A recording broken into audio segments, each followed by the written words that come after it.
Welcome back. Our second music guest is an award-winning musician, producer and audio engineer who has composed for artists such as Amanda Black and Faku.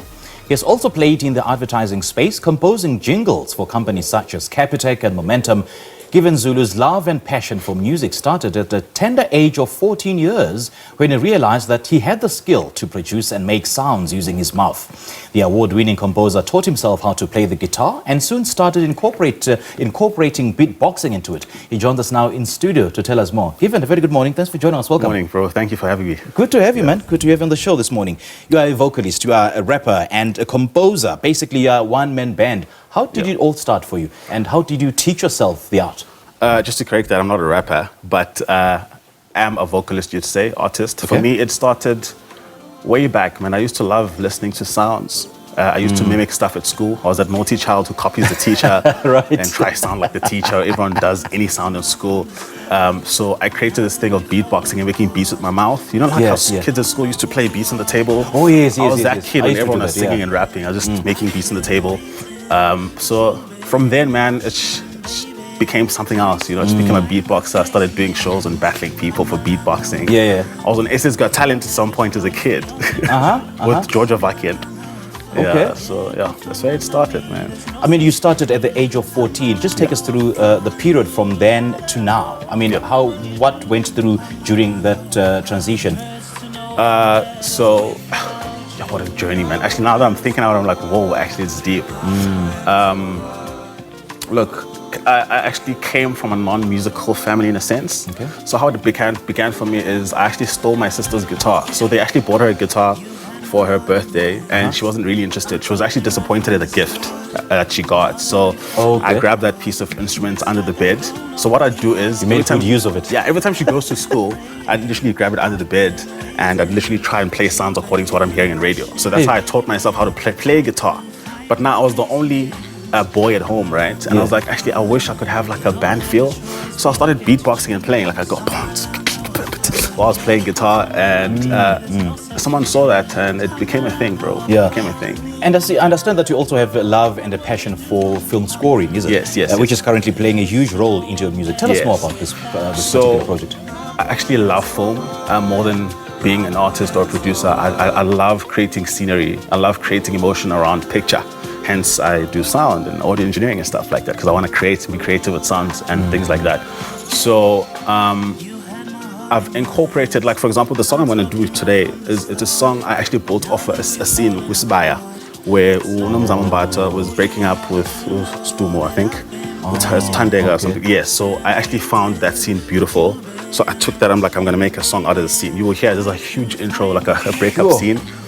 You will think you're watching a movie when you hear that song, bro. Right. Yeah, so that's why I call it premium African music, because I'm trying to create a sense of how premium African music could be and how far it could go. And we don't have a lot of film scorers in SA or sound designers, and I want to just tap into that industry, you know, just to create this listener's experience, basically. Premium African music, is that how you define your sound or your genre? It's a sound I created. It's just taking sounds from Abu Jabu Kanyile, Mbongeni, no one is doing that, especially at this age as well. So I was like, there's got to be someone who's going to be an anchor and carry the sound, which is me. So I call it premium African music. And basically coming up with something unique, you know? Carve out your own niche in the industry and come up with something unique. And apart from that, you also created jingles, I did mention, for some of the corporates that you've worked with. And some of these jingles have been part of SABC program. Yes, 100%. So the advantage of being a beatboxer, I was able to mimic things. So I became a voice-over artist. I'm like, you want to be on the ad? Dial 4926. I started doing things like that because I was a beatboxer on stage performing. Without realizing that could actually be a career, right? So I started doing voiceovers for companies, radios, a lot of radio stations. I've done so many ads, bro, but people don't know that. You know, Big Save, people don't know that my voice is behind that as well. And I create the voiceover or the jingle itself. You know, it's crazy. It's crazy. So now moving forward, let's now focus on your music. Where you headed to? Are you also going to be, you know, putting your hands in different things, or are you going to focus on one thing, which is music and music only? 100%. So, like I said, my biggest dream and passion, to be honest, is film scoring. So I'd love to actually enter a space of being theatrical with my music. So like, I'm do like a Sarafina. I want to be the new age Monginingema who creates a film out of his music entirely. Yes, I want to travel the world like Ladies Smith Black Mambas. I want to join about Jonathan Butler because I compose using guitar and it's very African, you'll hear. Very African. So I want to try create a film out of that as well. Okay. Yeah. And would you say that being an all-rounder is very important in the industry, and can it take you far? Can it take you places? 100%. Just being an all-rounder? 100%. It's a very hard industry, to be very honest. I'm not going to lie to you, bro. True. Especially if you're trying to build and be somewhere in life.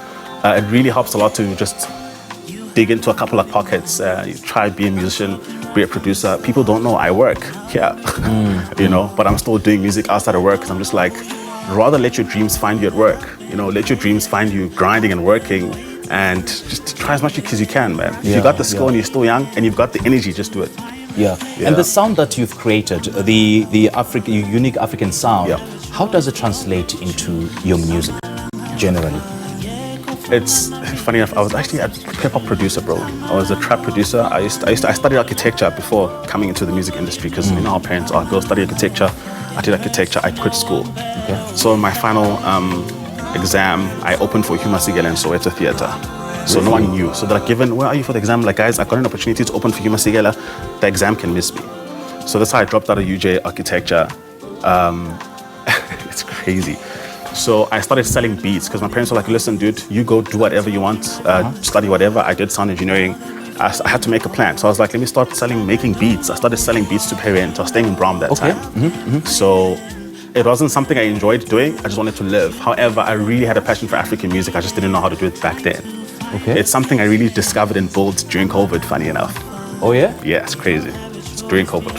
From hip-hop to African is a huge transition. Yeah, that's a great, that's a massive transition. Yeah, so just how it came about. It's a beautiful way to tell a story with African sounds. Absolutely. Zulu, and the texture and style of music. It's just more fuller than having to rap it out and talking about a story. Yes, I didn't want to do that. and you are a one-man show. 100% correct. All the best, man. Thank you so much for joining us. Thank you for having me. I really appreciate it. Great stuff. That was winning composer, musician, producer Given Zulu speaking to us about his musical journey, and we'll be back a little later for a performance.